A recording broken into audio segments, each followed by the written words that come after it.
The Terran military has some of the most iconic units in all of gaming, from expendable infantry pumped full of combat stims to capital ships packing planet-cracking firepower. Every unit tells a story about humanity's desperate, scrappy, and occasionally unhinged approach to survival. So today, I'm breaking down every Terran unit and everything that makes them tick, starting with the one nobody ever thanks, SCV. The structural compact vehicle hits for 5 damage. 5. You could sneeze on a Zergling and do more, but here's the thing. Without this little hard hat wearing blue collar hero, you don't get an economy, you don't get an army, you don't get a single battlecruiser. Every empire in StarCraft history was built on the back of a guy in a mech suit holding a welding torch, and that welding torch is doing serious work. A single SCV can take a nearly destroyed building to fully operational in seconds. Construction speed improved about 30% between the first game and StarCraft 2, which canonically reflects iterative colonial engineering upgrades. Fancy way of saying they finally read the manual, but the real tragedy, each SCV represents significant training investment. These aren't random civilians, they're trained for combat zone deployment, and yet replacing one costs you basically nothing. You just queue up another one and forget the last guy existed, which is, you know, not ideal. But if you think a 5 damage worker unit is underwhelming, wait until you meet the guy Terran Command actually hands a rifle to Marine.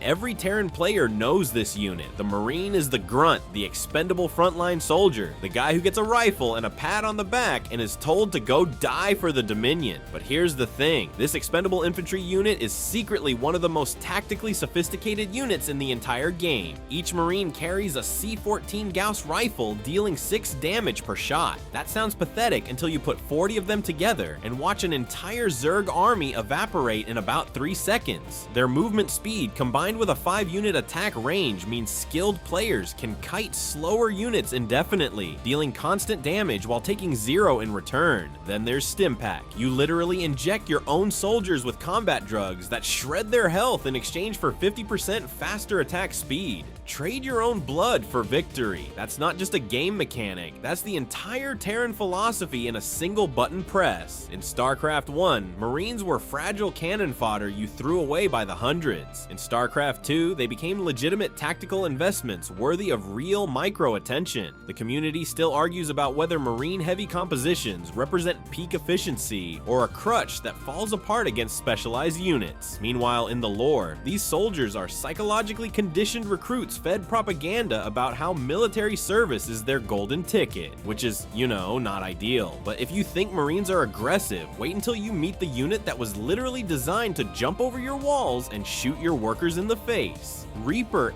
Every Terran base has that one unit that exists purely to ruin someone else's morning. The Reaper is that unit. Jetpack wearing, dual pistol wielding, and absolutely determined to show up at your mineral line uninvited. Each Reaper packs twin pistols dealing 8 damage per shot. And here's the thing, they fire sequentially, not simultaneously, so you're getting peppered with consistent staggered damage rather than one big burst. The Reaper's entire job is to kill workers and leave before anyone can do anything about it, and the grappling hook is what makes that possible. This is the only standard Terran unit that can scale cliffs. That mineral line your opponent tucked behind a nice safe ledge. Not safe anymore. The Reaper just climbs up, shoots 4 SCVs, and hops back down like nothing happened. Which is, you know, not ideal for the person losing SCVs. They cost 50 minerals and 50 gas. That gas cost is the real conversation. In the early game, 50 gas is a genuine investment, and you need to justify it by actually killing workers. If your Reaper shows up and accomplishes nothing, you've basically donated resources to the concept of looking cool. The community still argues whether early Reaper pressure is genuinely optimal or just something people do, because flying over cliffs feels good. Honestly, both sides make valid points. But if the Reaper is the unit that shows up uninvited, the next unit is the one that makes sure you can't leave. Marauder. If the Marine is the guy you send to handle everything, the Marauder is the guy you send when everything goes wrong. Specifically, when everything going wrong involves heavy armor. Here's the thing about Marauders that makes them genuinely terrifying against the right targets. Each Punisher cannon deals 10 damage per shot, which sounds reasonable enough, but they get a flat bonus of 10 additional damage against armored units. So anything tagged as armored, which includes roaches, stalkers, Thors, ultralisks, basically anything that looks looks like it could survive a car crash, just melts. It's like wearing a sign that says, "Please hit me twice as hard." A pack of Marauders absolutely shreds through fortified positions that would chew through Marines like tissue paper. Now, that power comes with trade-offs. At 100 minerals and 25 gas per unit, they're not exactly cheap infantry. You can't just mass them the way you spam Marines across the map. But their 125 health pool means they can actually survive a stim pack without immediately regretting every life choice. Marines pop stim with 45 health and basically start writing their wills. The weird part? Despite being literally designed to kill armored stuff, Marauders were historically underutilized in StarCraft 2's early competitive seasons. Players spent years arguing over composition ratios while the unit just sat there, doing exactly what it was built to do, waiting for people to notice. But if the Marauder is the brute force solution to the armor problem, the next unit takes the opposite approach entirely. Ghost.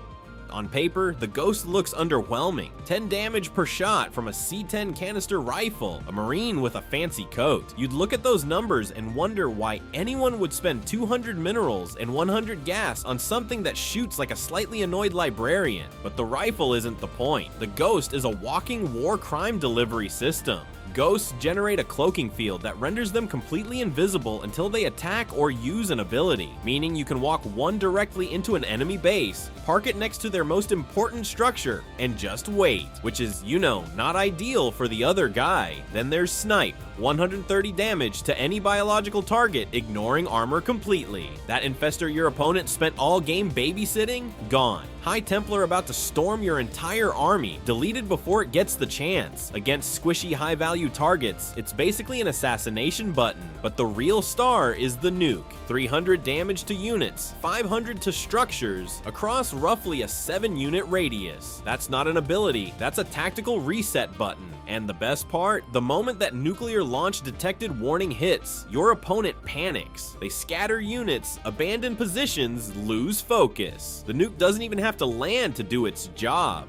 Here's the thing though, Blizzard has tweaked or overhauled nearly every Terran unit since StarCraft 2 launched. The Ghost got changes too, snipe damage adjustments, supply cost shifts, a health bump, but the core identity never changed. 15 years of patches and the design team kept circling back to the same fantasy. Invisible soldier, big snipe, bigger nuke. They tuned the numbers but never once questioned the kit. That's confidence. But if the Ghost is surgical precision, the next unit is the exact opposite. Pure chaos on wheels. Hellion. This thing is basically a dune buggy that someone strapped a flamethrower to and called it a military vehicle. And honestly, it's one of the best units in the game. The Hellion is the fastest ground unit in the entire Terran roster, clocking in at 4.25 movement speed. Nothing else on wheels or legs comes close. It costs 100 minerals and 0 gas, which means you can start pumping these out before your opponent has even figured out what they're doing with their life. Those twin Hellfire Cyclone cannons deliver 8 to 16 damage depending on distance and splash interactions, which doesn't sound like much until you realize it hits everything standing near the target. One Hellion rolling into a pack of Zerglings is less of a fight and more of a barbecue, but here's where it gets interesting. The Hellion can transform into a Hellbat, which is essentially the same vehicle deciding it wants to be a completely different unit. The Hellbat drops the speed, shortens the range, but bumps its health from 90 to 135 and swaps to a close-range brawling pattern. It's like watching a sports car turn into a pickup truck mid-highway. The wildest part is that the Hellion had 0 precedent before StarCraft 2. No prior version, no spiritual predecessor. The devs just sat down one day and said, what if we made a unit that's fast, cheap, and on fire? Which, you know, worked out pretty well. But if you think a flamethrower on wheels is scary, wait until you see what happens when Terran decides to park a cannon and stop moving entirely. Siege Tank. This is the unit that doesn't just fight for territory, it becomes territory. The Siege Tank is less of a vehicle and more of a philosophical statement about Terran warfare. And that statement has come anywhere near this patch of dirt, and I will delete you from existence. In mobile mode, you're looking at a respectable 20 damage per attack. Solid, nothing to write home about. But the second you lock this thing into siege mode, everything changes. You sacrifice all mobility, the tank plants itself into the ground, and suddenly you're throwing 40 damage per attack at ranges so far away, your targets literally cannot shoot back. Which is, you know, not ideal for them, but here's the thing that makes siege tanks genuinely terrifying. That splash damage. Every volley explodes outward and catches everything nearby. One shot lands in a clump of Zerglings, and suddenly there are 0 Zerglings. An entire group of fragile units just evaporates because they had the audacity to stand near each other. The siege tank has a monopoly on making your opponent regret their unit positioning. At 150 minerals and 125 gas with 150 health, it's not cheap, but you're paying for the ability to turn any choke point into an absolute kill zone. You don't need more units than your enemy, you just need better ground and a row of siege tanks pointed at the only way in. The community still argues about whether siege tanks are mandatory in every late game composition. You technically can skip them, the same way you can technically eat soup with a fork. But if you think planting your flag and daring them to come is impressive, wait until you see the unit that never stops moving. Cyclone. Every roster has that one unit that showed up late and never quite figured out where to sit. For the Terrans, that's the Cyclone. Introduced in Legacy of the Void in 2015, the Cyclone was Blizzard's answer to a specific community complaint. Terran mid-game was too rigid, too dependent on siege tanks, so Blizzard gave them a fast mechanical unit with a completely unique engagement mechanic, and then spent the next several years trying to figure out if it actually worked. Here's the thing about the Cyclone, its lock-on ability channels 150 damage over roughly 2 seconds onto a single targeted unit. That forces a completely different engagement pattern than anything else in the Terran arsenal. You're not sieging up, you're not stutter stepping, you're locking on and chasing, which means your opponent has to actively respond or lose the unit. It's harassment with a leash attached. The Cyclone costs 150 minerals and 100 gas. That's basically siege tank money for a unit that plays nothing like a siege tank. And that's kind of the problem. You're paying premium prices for a unit whose role keeps shifting every few patches. Blizzard tweaked the Cyclone's cooldowns, damage values, and engagement range across multiple major patches. They adjusted it so many times it started feeling less like balance tuning and more like a unit still searching for its identity. Pro players consistently reached for traditional compositions over Cyclone-heavy builds, treating it more like a situational tool than a core strategy piece. The Cyclone isn't bad, it's just the new kid who keeps getting told to try a different extracurricular. But if you think an identity crisis is rough, wait until you meet a unit that buries itself underground and waits for you to walk over it. Widow Mine.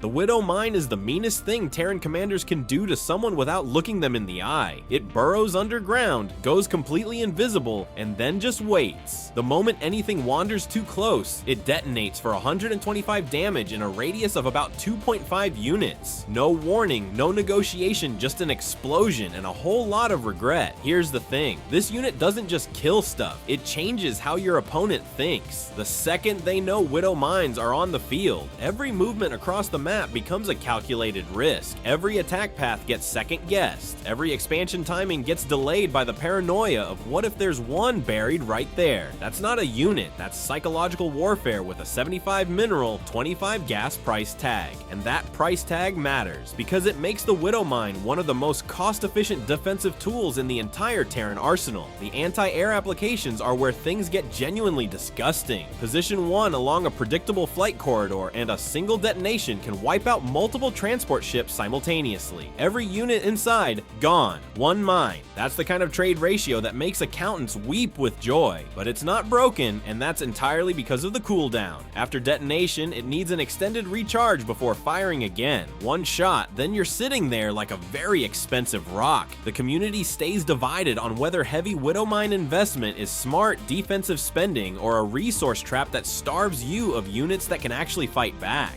Both sides have a point, but if you think a buried explosive is intimidating, wait until you see what happens when Terran engineers decided to just build the biggest mech they possibly could. Thor. The Thor is the biggest, meanest machine in the Terran garage. 400 health points, dual 250mm cannons pumping out 30 damage per shot, and a silhouette that makes everything else on the battlefield look like a toy. On paper, it's the final word in mechanized warfare. But here's the thing, it costs 300 minerals and 200 gas. That's 500 resources wrapped up in a single unit, making it the most expensive mechanical investment you can make. And competitive players? They look at that price tag, look at what 3 siege tanks could do instead, and quietly build 3 siege tanks. You're paying premium for intimidation that cheaper alternatives can often replicate. Now, the Thor does have a trick worth mentioning. It can swap between 2 anti-air modes, explosive payload for shredding clumps of light flyers, and high impact payload for punching single heavy air targets in the face. Combined with its permanent ground attack, you get a unit that can actually adapt to shifting battlefield conditions rather than just standing there looking expensive. Canonically, these things are the apex of Terran mechanized warfare, deployed in major operations requiring sustained bombardment, the kind of unit you send when you want a problem to stop existing. And the community absolutely loves arguing about whether Thors should be mandatory in every late game composition or remain the situational counterpick they currently are. The answer, frustratingly, is somewhere in the middle. The Thor hits like nothing else in the roster, but efficiency is king in competitive play, and 500 resources is a lot to gamble on one unit that can get kited by a sufficiently motivated Mutalisk flock. But if you think the Thor has identity issues, wait until you meet the Banshee, a unit that turned annoying into an entire playstyle. Banshee. There's nothing in StarCraft quite like the sound of a Banshee arriving at your mineral line when you have 0 detection available. Nothing. It's the audio equivalent of finding out your house is on fire from the smell. The Banshee is a specialized air-to-ground harassment platform, and specialized is doing a lot of heavy lifting in that sentence. This thing exists for one purpose: show up invisible, delete everything important, and leave before anyone figures out what happened. Its backlash rocket launchers pump out 22 damage per shot against ground targets with a rate of fire that can only be described as personally offensive. At 150 minerals and 100 gas, it's a moderate investment, but the return on that investment is genuinely disgusting. Here's where the Banshee earns its reputation. Cloak field generators grant temporary invisibility, and a cloaked Banshee squadron arriving at an undefended base is less of a military engagement and more of a crime scene. A single group can erase missile turrets, engineering bays, and factories before the opponent even pulls up their production tab. The entire design philosophy is surgical strike doctrine. Get in, eliminate high-value targets, get out. Repeat until your opponent Alt F4s. But here's the thing, the Banshee is a pure predator, and predators have a very specific problem. They are absolutely terrible at being prey. 0 anti-air capability, none. The moment an opponent fields proper detection and any air-to-air response, your invisible angel of death becomes a very expensive, very slow-moving target. One Viking squadron and suddenly your 150-100 investment is a debris field. Unchecked, a Banshee will dismantle an entire economy. Checked, it's a donation to your opponent's kill feed. But if you think a cloaked harassment ship is the peak of Terran air power, wait until you meet the thing that makes entire planets nervous. Battlecruiser. This is the one, the unit that every single Terran player dreams about building and every single opponent dreads seeing on the battlefield. The Battlecruiser isn't just a unit, it's a statement. It's the Terran Dominion looking at the cold void of space and saying, yeah, we own that too. 50 health points. Let that sink in. You could throw an entire squadron of anti-air units at this thing and it would just sit there, absorbing punishment like it's mildly inconvenienced. Most units in StarCraft fold under concentrated fire. The Battlecruiser asks for seconds, but the health pool isn't even the scary part. The scary part is the Yamato cannon. 300 damage. Charged up, locked on, delivered with the subtlety of a freight train through a shopping mall. That's not a weapon, that's a deletion tool. Most units in the game don't even have 300 health. You're not damaging them, you're removing them from existence. One shot, gone. Hey, where'd my carrier go? Nowhere. It's nowhere now. And here's the thing about battlecruisers that stats alone can't capture: the psychological warfare. The moment one of these enters the airspace, the entire game changes. Your opponent stops executing their strategy and starts panicking about yours. Every decision they make from that point forward is a reaction to your battlecruiser. That's not just a unit advantage, that's mind control with extra steps. Now, 400 minerals and 300 gas is no joke.